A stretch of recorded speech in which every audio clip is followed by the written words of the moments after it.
গতকাল ছিল 22তম রোজা, তাই আমি আর মা সকাল সকাল বেরিয়ে পড়লাম মামার বাড়ি যাওয়ার উদ্দেশ্যে।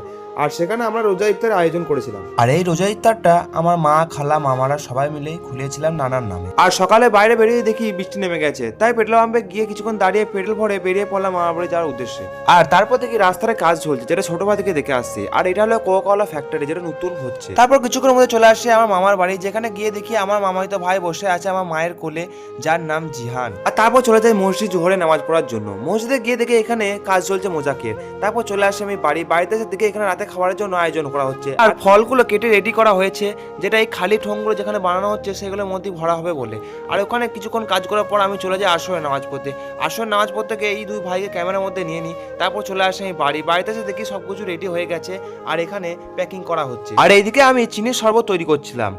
আর এই কলাই আলু তৈরি করা হয়েছে মুড়ি দিয়ে খাওয়ার জন্য। তারপর আবার কি প্যাকেটগুলো নিয়ে চলে গেলাম মসজিদে গিয়ে সেগুলোকে সাজিয়ে রেখে দিলাম। তারপর দাঁড়াতন করতে লেগে গেলাম, কারণ সময় খুবই কম ছিল। আর তারপর বসে গেলাম ইফতার করার জন্য। ইফতার করার পর চলে আসি বাড়িতে এসে দেখে এখানে ভাত রেডি। আর তারপর তারাবি নামাজ পড়ার পর সবাইকে বসিয়ে দিই। আর তারপর ভাত খেয়ে সবাই আরম্ভ করেও দেয় আলহামদুলিল্লাহ। আর সবাই ভাত খেয়ে খুবই নাম করছিল যে খুব সুন্দর হয়েছে ভাত।